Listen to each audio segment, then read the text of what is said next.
Yes, sir. Well, Pat, the new vice president in charge of programming will be here shortly, Mr. William Briggs.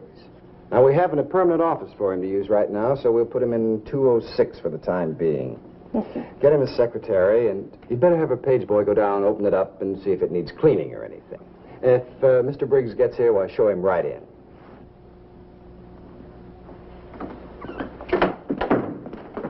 Oh, hi, Pat. I brought something for you. Well, thank you, Mickey. Oh, by the way, the new vice president, Mr. Briggs, is arriving today. Where are they going to find room for another vice president around here? They're making room. Mr. Lawford was transferred east, and Mr. Briggs is now in charge of programming. No kidding. Gosh, maybe this is my day. Maybe Mr. Briggs will be open to some changes and some new ideas. Now, Mickey, you're not going to pester him the way you did Mr. Lawford. Pat, don't you realize this may be my big chance to become an announcer? Mr. Lawford didn't think I have any talent, but Briggs might at least be on the ball. Well, restrain yourself, Mickey. Give him a chance to hang up his hat. You know what they need around here, Pat, is a new, young, fresh, dynamic sportscaster. Yes. And, friends, they're standing at the gate, and in just a moment they'll be away. Look out, Crackerjack. Crackerjack is standing there like the gentleman that he is. And on the far outside, Bo Bunny. Look out, Bo Bunny, look out. It's not time to go yet. And in just a moment, they'll be going around, and they're away. And that Crackerjack on the ring got away far from the outside. Comes Bo Bunny. Run along with him, and down that backside, stealing away. Here by 2 lengths is Crackerjack, out in front by 3 lengths. And Bo Bunny on the outside says, I'll run with you. Crackerjack, they've got some 3/16 of a mile to come, and it's still Crackerjack far out in front. And on the outside, coming fast, is Mr. Brown, who's the... I hope I finish in the money. Won't you have some soda pop? I hate to drag you away from your sportcast, Mr. Coram. Oh, no, that wasn't Mr. Coram. That was supposed to be Clem McCarthy.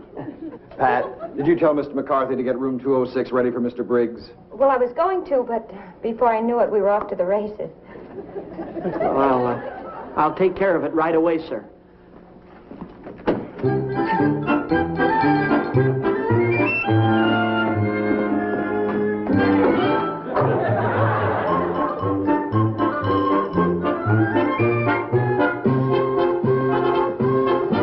Young man. I'm terribly sorry, sir. Excuse me. That's quite all right, young man. This fountain, sir. I'm sorry. Can you tell me, where can I find Mr. Brown's office? Well, you just missed it. It's right around the corner. First office on the right, 284, sir. Thank you. Yes, I'm sorry again. You know, this. You should have seen it before we had it fixed.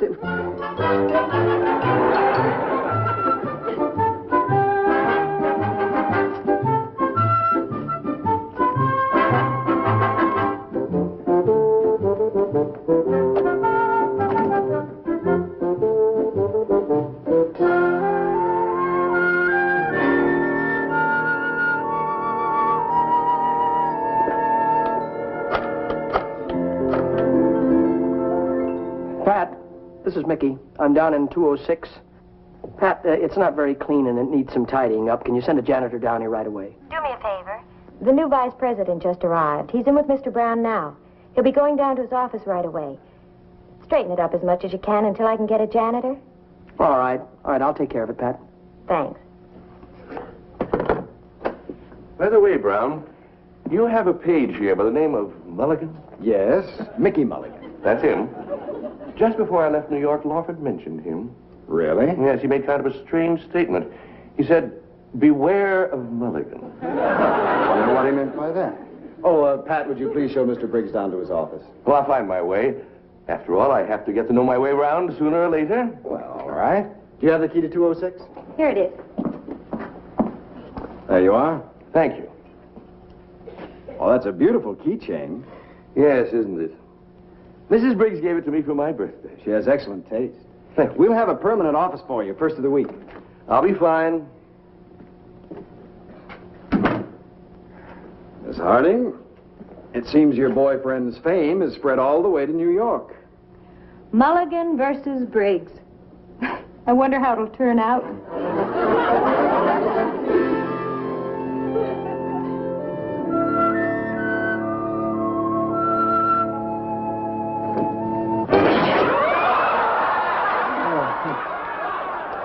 I'm sorry, sir. Excuse me. I didn't mean Thank to. you. Yes, I just heard you at the door, and I... All right, we all make mistakes sometimes. Well, I've been trying to clean up your office, sir. It looks fine. Thank you. Don't you think we could move the desk back just a little bit? It looks fine. And maybe add a little depth to the room, sir. Yes. I've straightened up everything. It's very nice. Thank you, Mr. Mulligan. Mulligan. Well, thank you very much. I really appreciate it. Mickey Mulligan? Why, yes, sir. You've heard of me? Yes. I'm not going to let it defeat me. Mulligan, we're going to get along, you and I. I'm no Lawford. He might take the easy way out, get himself elected vice chairman of the board just to be moved away from here. But no man is going to get me down, Mulligan. No man. Did you hurt yourself, sir? Fine, Mulligan, fine. You're not going to get me down. Oh. I'm made of sterner stuff. Pardon me, sir, but there is something I would like to discuss with you. Yes? Well, sir, I don't plan on being a page all of my life, and I was just wondering, now that you're the head of programming, couldn't you possibly give me a chance as an announcer or fit me in as say, a sportscaster? Well, I don't know. You know, Mr. Lawford, he never gave me a chance, sir. I have talent. I suppose Lawford let his personal feelings interfere with his business judgment. I'm not going to let my personal feelings interfere. I'm going to give you a chance, Mulligan. Oh, thank you, sir. Now, let me see. Where can we fit you in? Oh, well, you'll need a lot of pacing room. Vice presidents need a lot of room to pace. Now, if you want to be an announcer, you're going to need training. Yes, sir, lots of training. I'm going to experiment with a 24-hour program schedule on our local station. Uh-huh. Now, I'm only thinking, Mulligan, but what sort of a disc jockey do you think you'd make? Oh, well, sir, I think I could make a good disc jockey because I've collected lots of records for years, and I'm a good authority on music. It's a possibility. Now, where could we fit you in? There's a slot open from 4 a.m. until 8. 4 a.m. until 8, that's a wonderful time slot. There are very few programs on at that time. We're bound to have a big audience. What else is there to look at? Yes, we'll have a captive audience. Well, do I get the chance, sir? Just a second, Mulligan.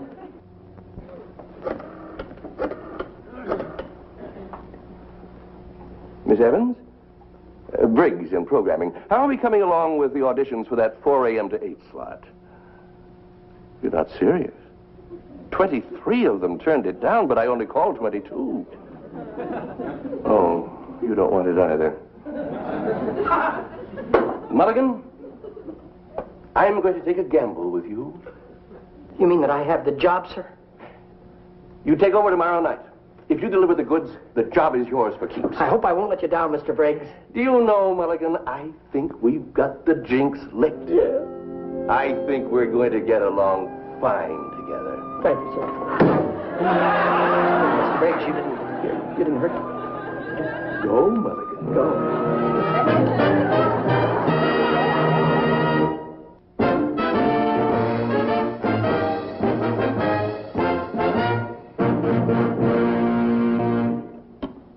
Anyone know who that is? Mr. Eugene Ormandy and the Boston Symphony Orchestra, bringing you the third movement of The Creep. In terms of television land, this is your old pal, smiling Michael Mulligan, bringing you a bit of music, a bit of enchantment, a bit of philosophy, while away the early morning hours of the dawn.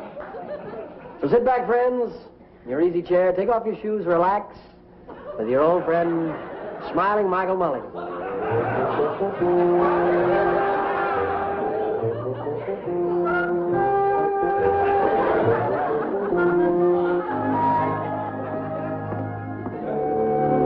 Something wrong with your teeth? Oh, ladies and gentlemen, look who just dropped into our studio. None other than that famous star of the musical comedy world, the glamorous Miss Nell Mulligan. Miss Mulligan, tell us, we know that you have a very busy schedule. We want to thank you so much for dropping in to chat with us. What have you been doing lately? Well, I just returned from an extended tour of the kitchen. The pot roast was a huge success, and they held me over to wash the dishes. Yes, I caught your dinner show. It was a huge success. Now, tell us, Miss Mulligan, what do you plan on doing in the future? Well, tomorrow I'm opening in a new vehicle entitled 6 Hours in the Laundry Room, starring your dirty shirts. Wow, you're pretty cute. Tell me, do you think I'll make it? Nell Mulligan's son. Of course you'll make it. I hope so. Oh, what smile do you think I wear best? The aloof smile? Or a little more casual? Should I give them both barrels right away? Well, what's wrong with your natural smile, dear? I forgot how it went. When I was on the stage, I learned that the best way to put yourself across to the audience is just to be yourself. Yeah, you're right. Gee, everybody's been so nice to me. Bill loaned me this recording machine from the transcription department. I'll cut a record of my voice in a minute and let you hear how it sounds, huh? With your personality, it has to sound good. And now, ladies and gentlemen, we present a request record by Miss Pat Hardy, who requests the number for her dreamboat, Mr. Mickey Mulligan.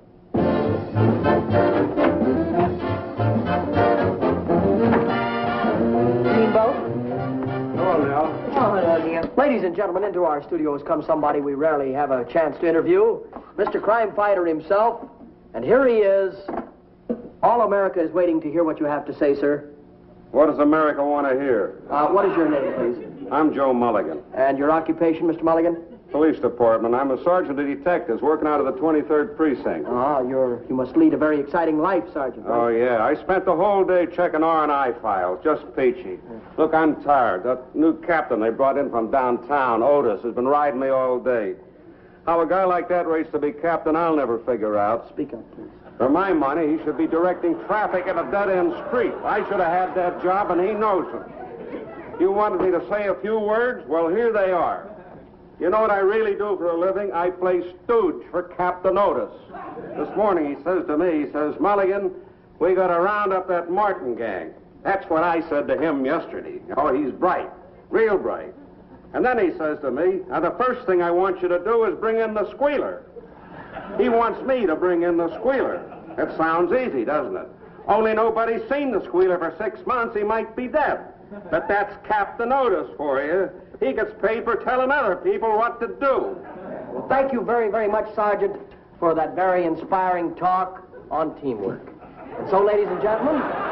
Feeling better, dear? This is your old pal, Smiling Mickey Matter of Mulligan fact, I do. Bon appetit. Thanks, Michael, for having me on your show. Anytime, Pop. Well, you know, we ought to buy one of those machines. It's a great thing for helping you blow off steam. In a year's time, we could compile quite a library. Well, I've got to get my records set for my program. Where are you going with those? Oh, Michael's going on television tomorrow night in his own disc jockey show. Anything to get those jazz records out of the house. They give me a headache. Why, Pop, I haven't played these in over a week. Yeah, but I still hear them. Well, all set. Oh, look out for the new throw rug, dear. Wow! Michael! Oh, Michael! Yes, Mom?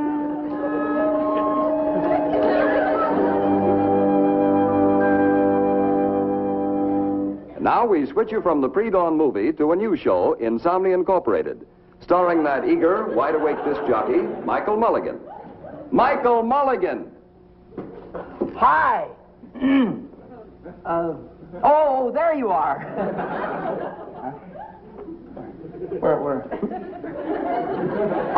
Oh, there you are. Well, good evening. Good morning, I should say. Here it is, good old 4 a.m., ladies and gentlemen. Best part of the day. Welcome to Insomnia Incorporated. This being my first show, first of all, I'd like to say hello to my mom and pop who are home viewing our show. Hi, Mom. Hi, Pop. They're probably more nervous than I am. Next of all, I'd like to take this opportunity of thanking the man who made this all possible for me, Mr. Briggs, Vice President in charge of programming for this station. Thanks, Mr. Briggs, from a loyal employee, Mickey Mulligan.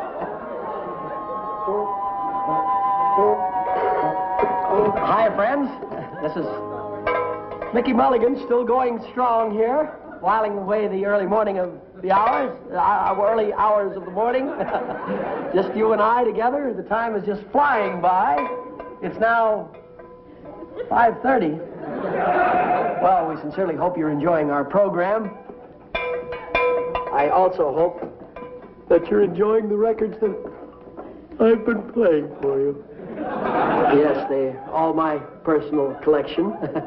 Yes, and next we're going to have a selection that was recorded way back in 1951 called Tiger Rag, with Louis Armstrong on the harp and Dizzy Gillespie on glockenspiel, and the Champagne Bubble solo will be by Lawrence Welk.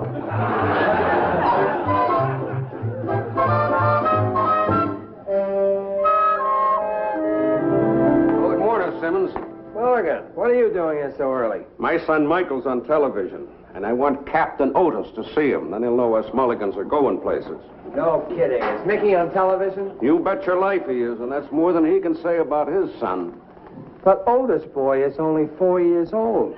Hey, what are you standing up for Otis for? I thought you were on my side. Look, Mulligan, we've got to live with the captain, so why don't you try to get along with him? I'll get along with him. Now, come on, Simmons. Let's watch his face when he sees Michael on television. Come on. Well, Mulligan and Simmons, something I can do for you? Well, if we're not bothering you, Captain, my son Michael is starring on his own television show. He's on right now. I thought you might like to tune in. Well, all right. We'll look at it for a couple of minutes. Might be interesting. Mulligan, what's the latest on the squealer? Have you gotten in touch with him yet? Still trying to locate him. I promised the commissioner I'd round up that Martin gang by tomorrow. Oh, here we are. Well, there you've had it, friends, and we're still going strong here. This is your old pal and disc jockey, Smiling Mickey Mulligan, saying, come on now, get out of bed, wake up, wake up. Come on. That's right, don't carry. And now we're going to have another one of these wonderful records, and so here it is, Bop, Bop, the Stop, Stop.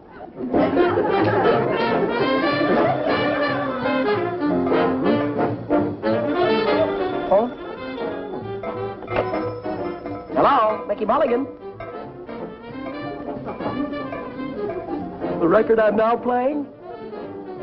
Just a moment, man.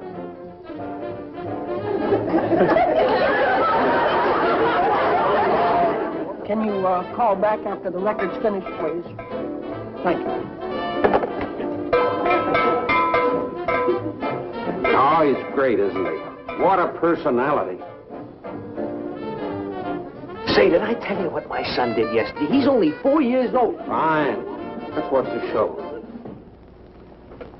Well, folks, I think we've played about all these records. I'll have to look for some new ones. Well, I think we've seen enough. Let's get back to work. Oh, leave it on. It'll be over in just a few minutes. Here's one here with no label on it.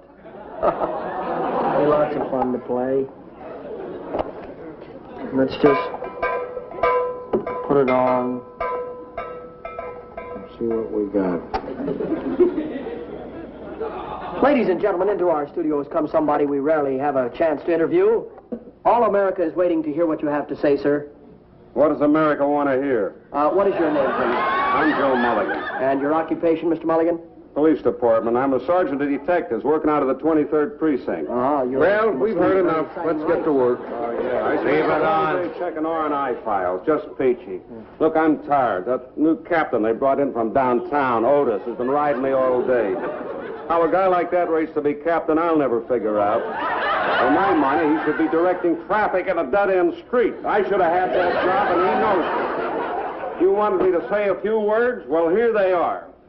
You know what I really do for a living? I play stooge for Captain Otis. This morning he says to me, he says, Mulligan, we got to round up that Martin gang. That's what I said to him yesterday. Oh, he's bright, real bright.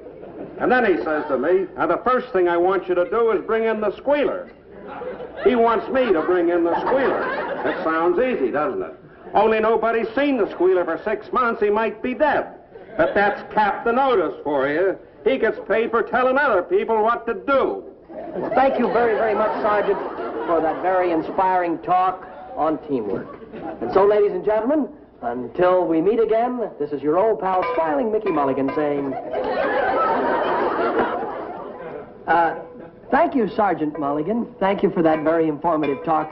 Ladies and gentlemen, the opinions just expressed are not necessarily those of the station, this announcer, or his father. Evidently, Mulligan, you're not very happy here. Maybe what you need is Hold a on, change Fred. of We'll have some more climate. records to play for you in just a moment. Now, we could assign you to was recorded in Africa checking parking meters Boer War. in Azusa. Captain Otis is listening in, and I hope he isn't.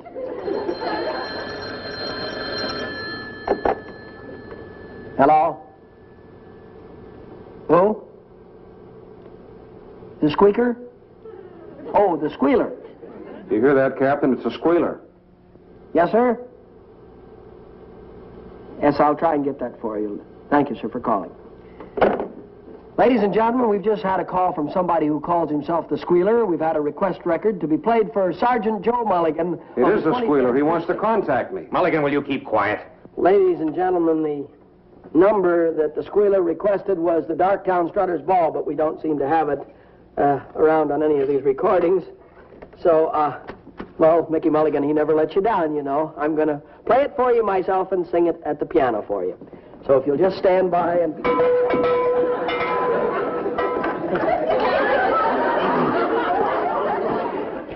Darktown Strutters Ball. I'll be down to get you in a taxi, honey. Better be ready by the 8:30. This is the tip-off, the clues and the words to that song. Yeah, he wants us to pick him up in a taxi, honey. No, it's the time, 8:30. That's just 35 minutes from now. Forget my honey. 2 steps, we're gonna have them all. I'm gonna be there when the band starts playing. Band. You must be talking about the Martin Gang. What was the next line? I don't know. Wait a minute. I'll be down to get you in a taxi, honey. Better be ready about 8:30. Now, honey, don't be late. I'm gonna be there when the band starts playing. Band starts.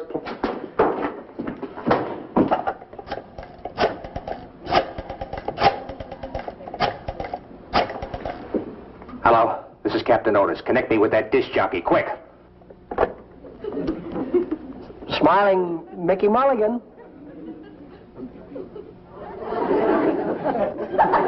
Yes, Captain Otis. Yes, sir? Play that song again. When you get to the second part, slow down so we can get every word. And keep singing till I tell you to stop. Right away. Wilco.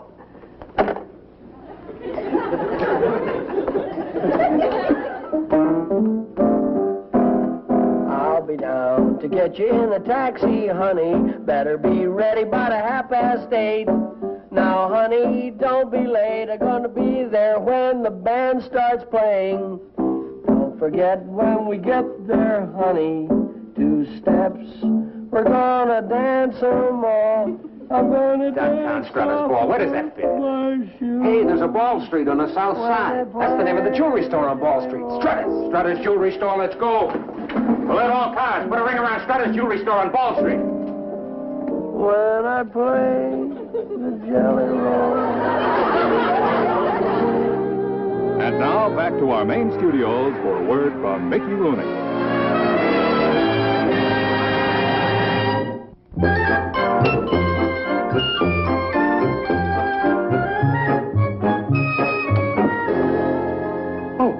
Here you are, Mulligan. I just want you to know that our entire organization is proud of the part you played in helping the police round up the Martin Gang. Thank you, sir. I'm sorry that we can't go forward with our original plans, but the world just isn't ready for a 4 a.m. disc jockey show. Oh, I don't think I'm ready either, sir. Nevertheless, there'll always be a place for you on our staff. Your job as page boy is waiting for you. As a matter of fact, you go on duty in about 8 minutes. The future of our network depends upon young men such as yourself, who are eager to tackle the job, to toe the mark, to cut the mustard. I'm confident, Mulligan, that one day you'll rise to the top.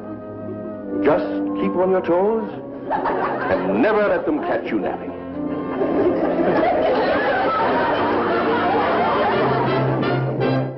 Mickey Rooney will be back in just a moment. Say, I'll buy that, and I hope you folks will, too. That was the good word from the folks that'll bring you our show next week. I hope you'll be watching then, friends. Until then, good night, folks.